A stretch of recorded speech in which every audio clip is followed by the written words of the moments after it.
Okay, so verse 155.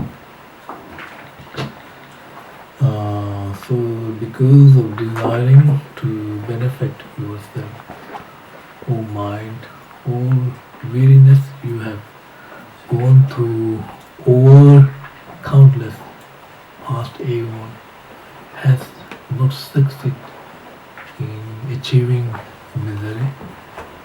Therefore, I shall definitely engage myself in working for the benefit of others. For since the words of the mighty one are infallible, I shall behold its advantage in the future. If in the past I have practiced the act of exchanging self for others, a situation such as this, devoid of magnificence and bliss of Buddha, could not possibly have come about. So here we are talking about because this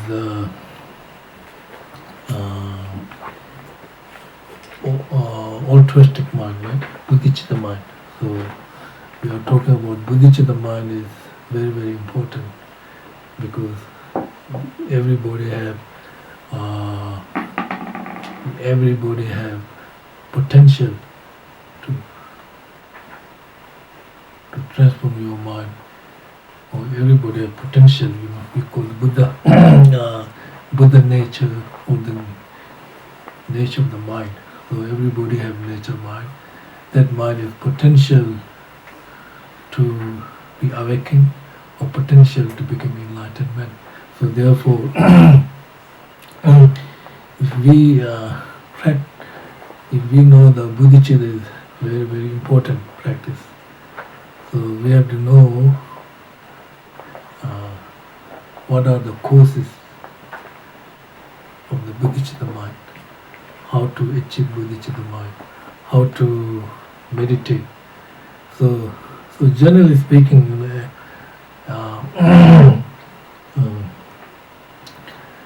one ordinary perspective, for example, like pot, like clay pot. So we need coals. Coals, there are different types of coals. Like we need similar type of courses, or we need main course and cooperative temporary courses. So, for example, like clay, is the main course of the pot. Right? So then pot maker using all these tools, skills, and make the pot. So this is say, clay is the main course or the substantial course of the pot, and then pot maker, skill, tools are the cooperative courses, and then you can see the pot, right? So similarly, when we talk about bodhicitta mind, right, we also need cause and main cause as well as cooperative causes and conditions. So what are the main causes of bodhicitta, right?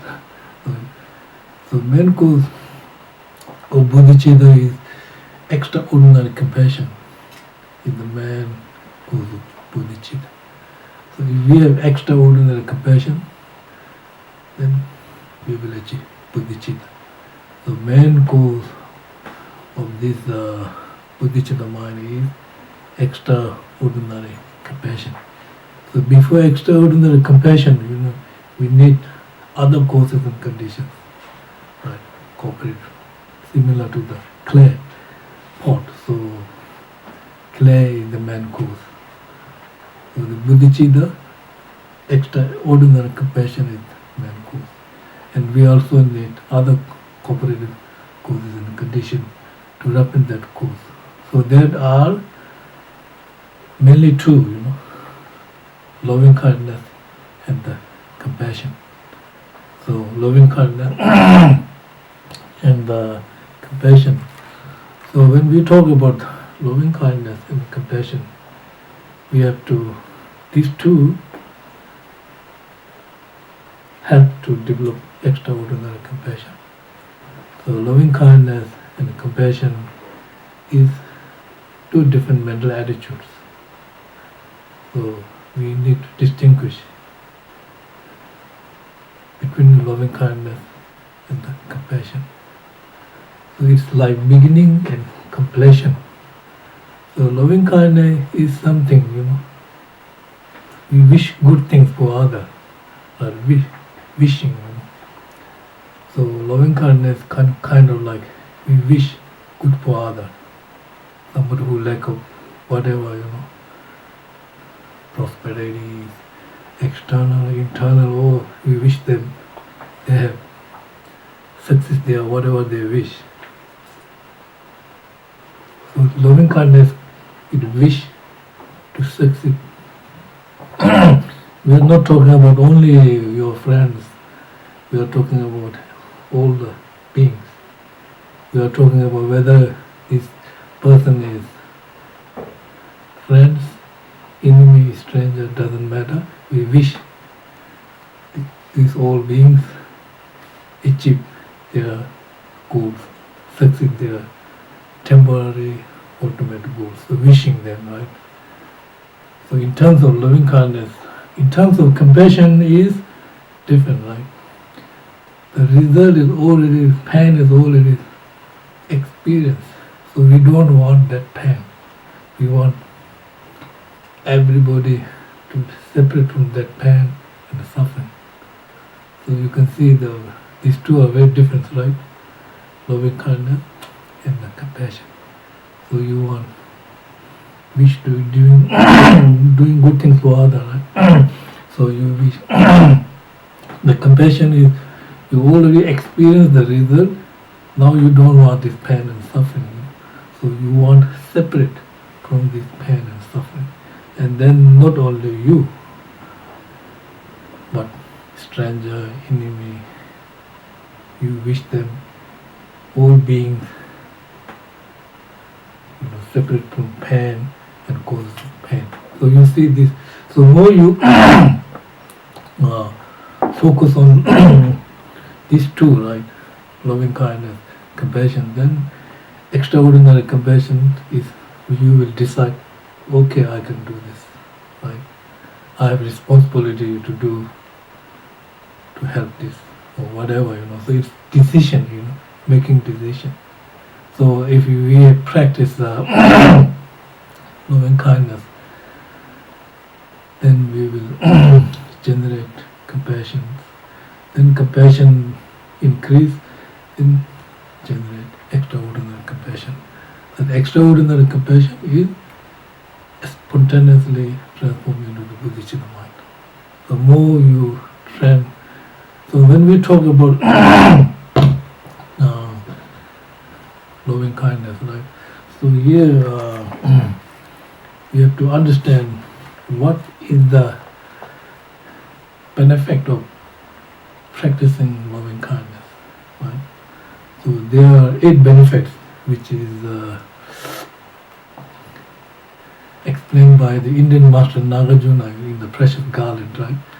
So he said in giving 300 plates of food 3 times, breakfast, lunch, and the dinner to the monks or to the poor people or people who need.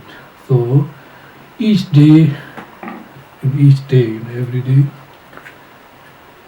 does not equal 1 part of the merit accumulated in just an instant of loving kindness.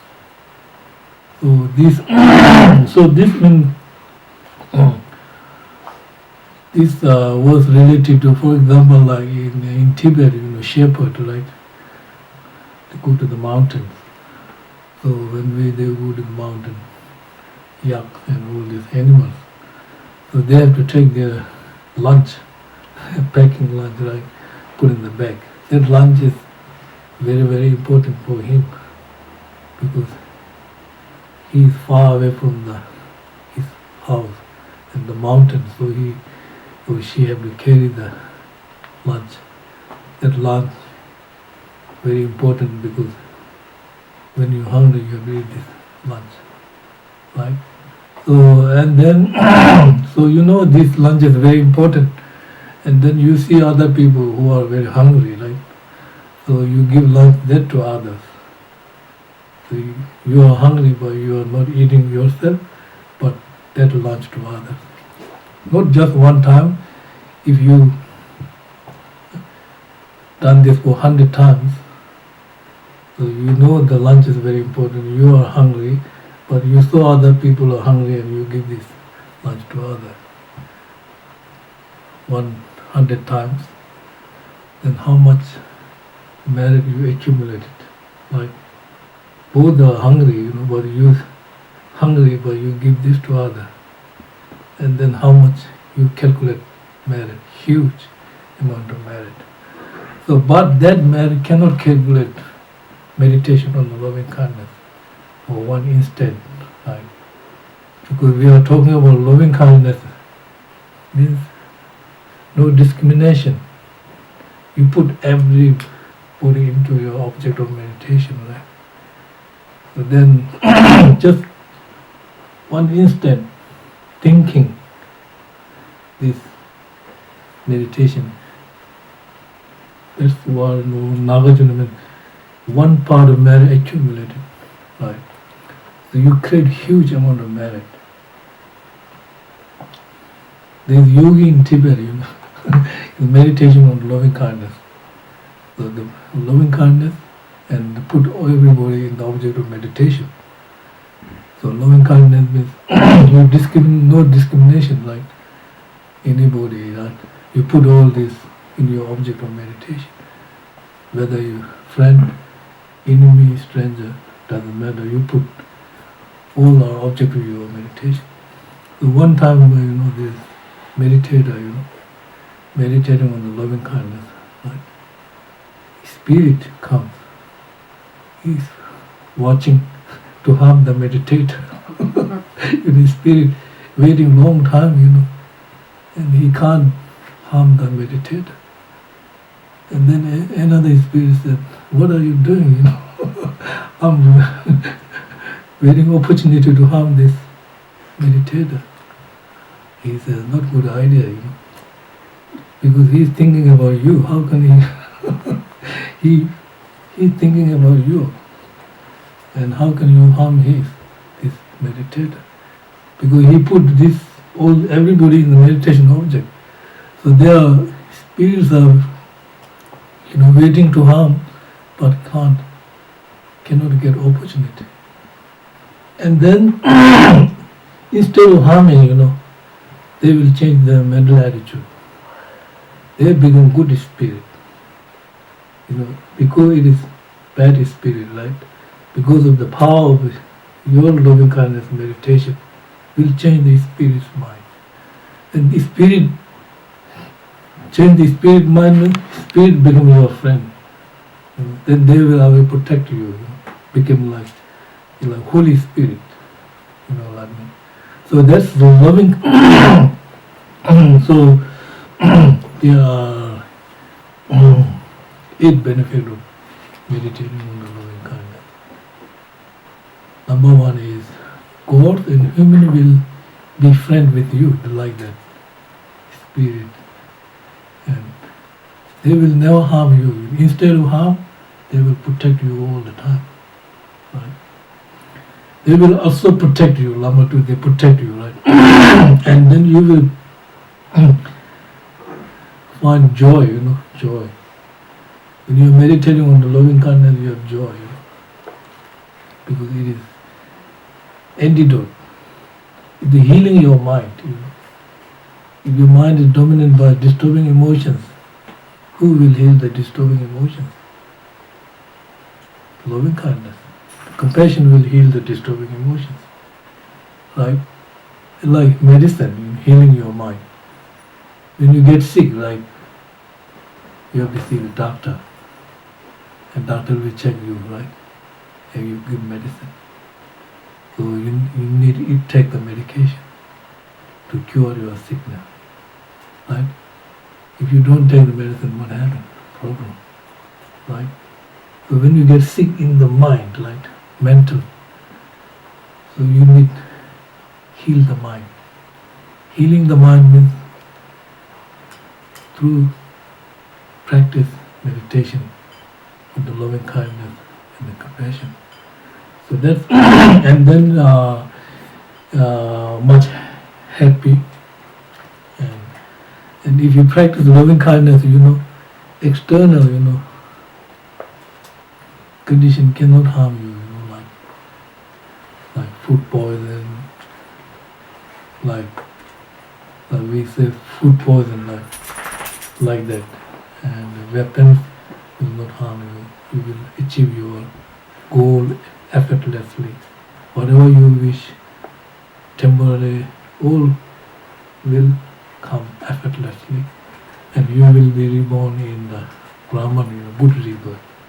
So when we practice loving kindness, now this compassion, right? Compassion is like spontaneous compassion we're talking about. Right? So like mother love the child, is spontaneous compassion. If mother and child very close, right? And mothers are always watching children. Even they play, her heart is with the children, right? When it comes to the kid, their expression in Tibet, when it comes to the kid, mother, there's something happened, mom, not saying father. Something happened, oh mom, please help me, not saying any.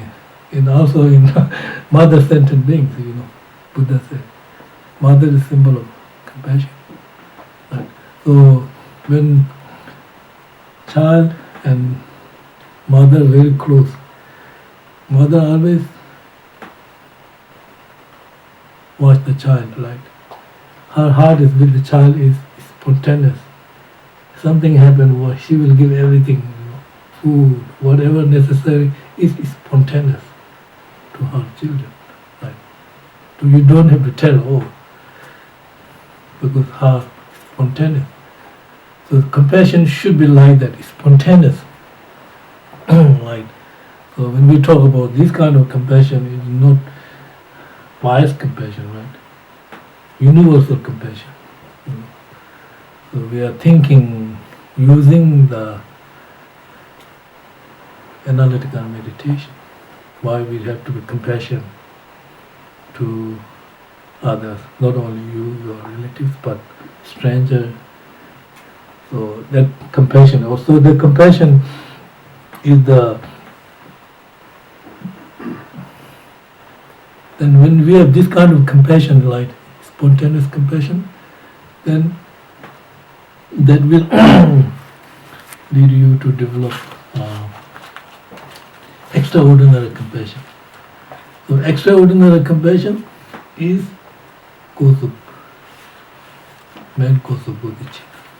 So then we have bodhicitta mind, altruistic mind which desire to achieve enlightenment for the benefit of all sentient beings. This altruistic one. And therefore I just as I've come to hold as I this drop of sperm and blood of others, likewise through acquaintance I should also come to regard all others, having thoroughly examined myself to see whether I am really working for others or not. I shall steal whatever appears on my body and use it for the benefit of others. I am happy, but others are sad. I am high, though others are low. I benefit myself, but not for others. Why am I not envious of myself? So now this not just mere looking, right? But intelligent person use their thought to the big picture, bigger picture. Intelligent person look for the big picture, not short sight. And looking their thoughts, looking into the big pictures, and then they use their life for meaningful, and then ask themselves why my existence is something like that in the samsara, powerless. And then their question comes, as long as you remain in this samsara, then you can see problem all the times. Like one after one, there's no ending. Whatever we watch news all the time, problem. Whatever, circumstances, there's problem never end. This is nature of samsara, right? So when you ask yourself why we are powerless, because we are talking about our existence comes from the cause and condition, right? So cause and condition, and that means similar type of cause will lead to the similar type of result. So when we talk about positive and negative actions, no exception. Similar type of cause will lead to the similar type of action or the result. So when we ask ourselves, the intelligent person, then they realize this who make this trouble is confusion is created by this fundamental ignorance. As long as fundamental ignorance there's confusion all the time, right? Because we are not seeing the nature of ourselves. We are confused, and the ignorance confuses our real nature, and we are confused, and that will lead other disturbing emotions like anger, hatred, jealousy. And then we realize as long as we are under the control of this fundamental ignorance, there's not lasting peace. Always problem. There's something going on all the time, because the nature of this ignorance creating all this problem. Then we realize we need to find the solution. We need to find the answer.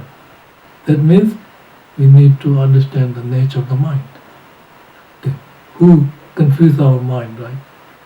So nature, mind. So the mind, and so generally speaking, Buddha said nature of mind is clear luminosity. Everything exists based on the nature of the mind. On the other hand, Buddha said there is no inherent existent nature of the mind, like nature of no one point. Nature of the mind is luminous, clear, everything based on that mind. On the other hand, Buddha said there is no inherent existent nature of the mind, right? So that means the nature of the mind is clear, luminous, right? And now when we talk about the mind, right, so we have to know what is the work of the mind and what is the work of the mental events or the mental factor, right? Mind working this, mental factor working this. Work of the mind is just focus on the object, right? The work of the mental factors is focus on our characteristic of the object, right? So when we say that mind and mental factor accompany and work together, right? So that means we usually say that five omnipresent mind, right? Feeling, discrimination, intention, contact, and attention. 5 omnipresent mind. So whenever so let me say like this. So mind and mental factor work together, right? So mind focus on the object, and mental factor focus on the characteristic of the object. So therefore, mental factor divided into 2, right? Negative mental attitude and the positive mental attitude. So the negative mental attitude and the positive mental attitude, they are advantageous, they are temporary, comes and go, right? Sometimes they are, sometimes absent. But mind is always continue. Mind is continuation, but this mental factor of the which divided into 2, right? Negative and positive, they are temporary, they are advantageous. So mind continues, right? So therefore, whatever happened to our life, emotions, we have feeling, we have discrimination, we contact, intention, and attention, always there, If we miss one, nothing will happen. So why I can say this: mind and mental factor accompany together, work together, and we experience, right?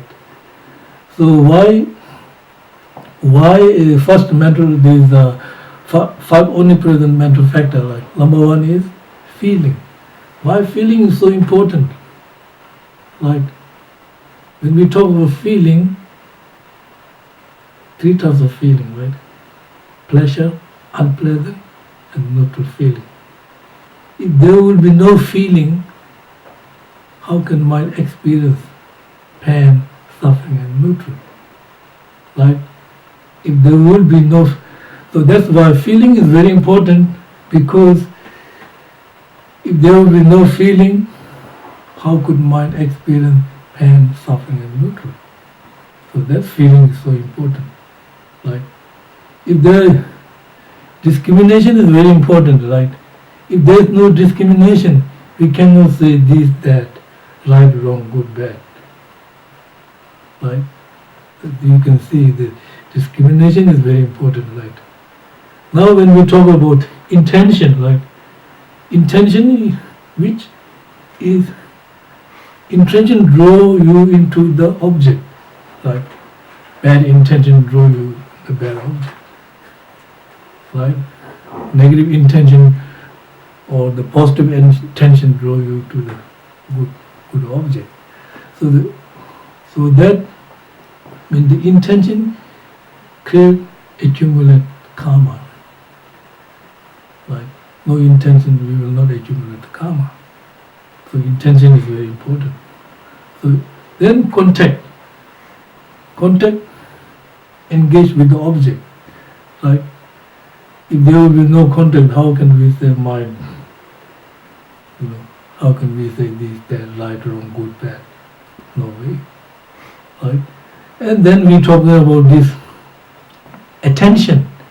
Attention is usually, it's kind of mind with whole long time, Attention is like kind of like holding whatever, like first you have contact, then feeling, then discrimination, and then you hold that in your mind.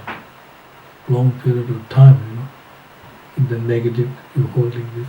Positive, no problem. Right. So that's why that mind focus on the object and the mental factor focus on the characteristic of the object. So mind and mental factor work together with these 5 omnipresent mental factors: feeling, discrimination, contact, intention, and the attention. Let me give an example of if you contact with the negative object, right? Then negative feeling. Then negative feeling, discrimination. And then intention is negative. And then attention, you will hold this long time in the mind, right?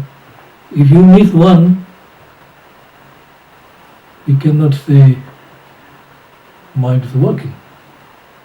All this mind and mental factor work together.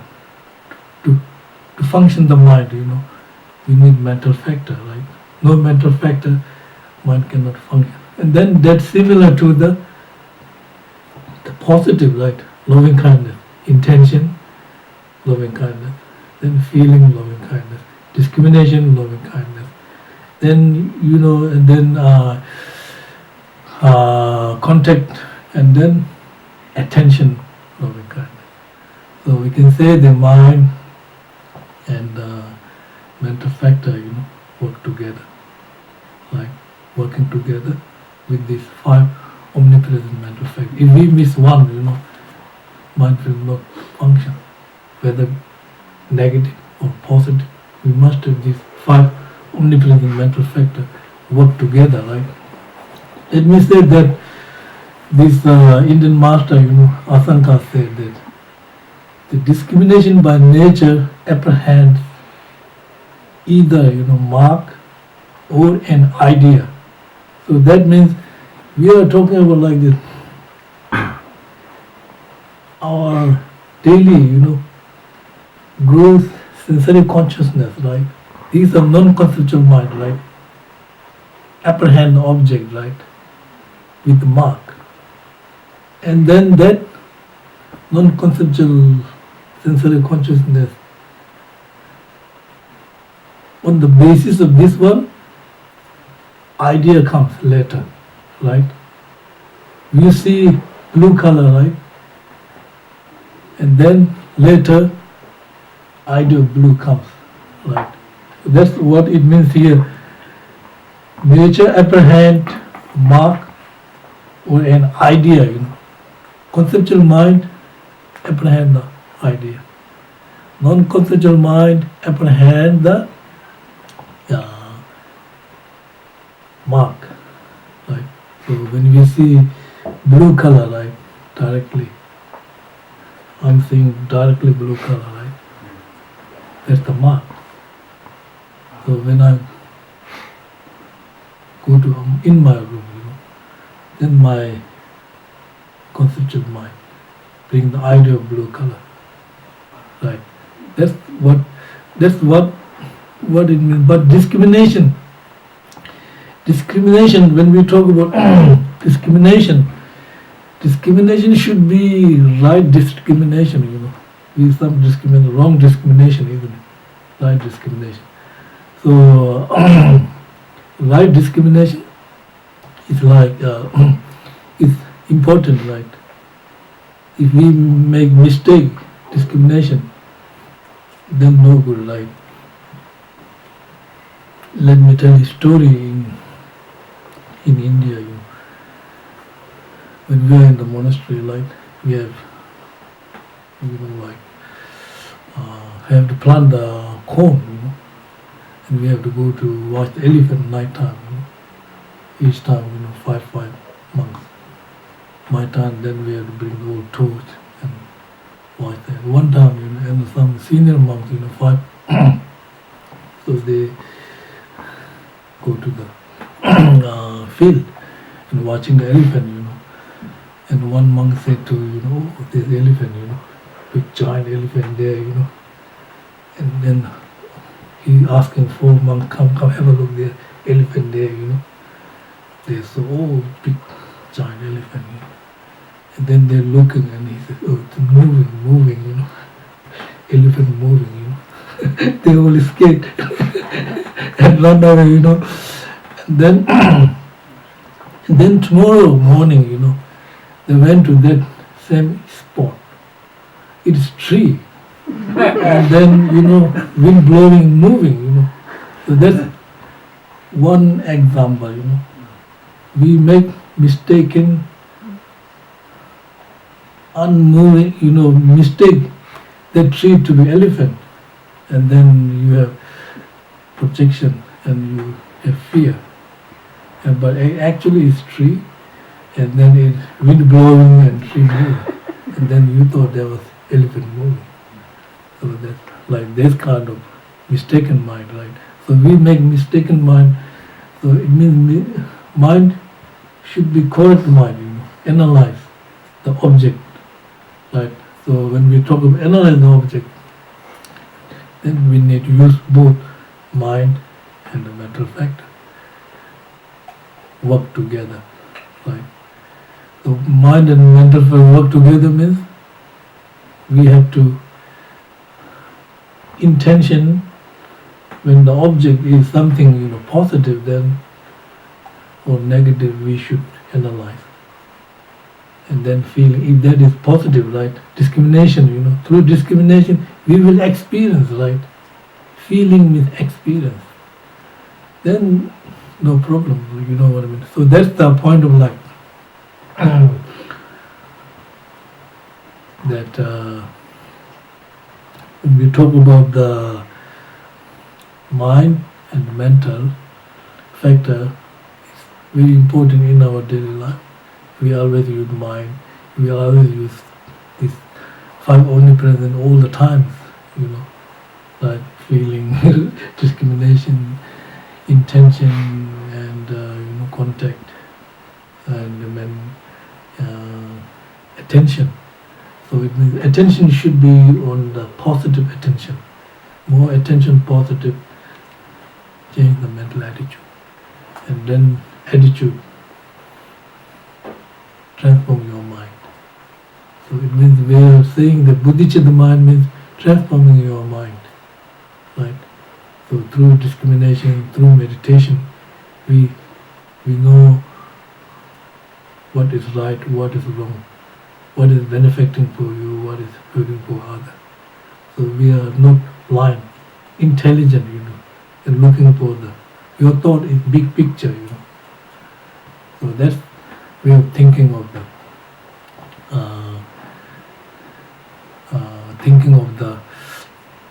intelligent people.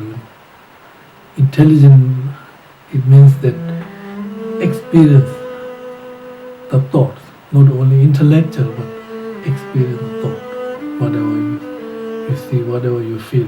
That's the point I'm talking about. Okay, thank you.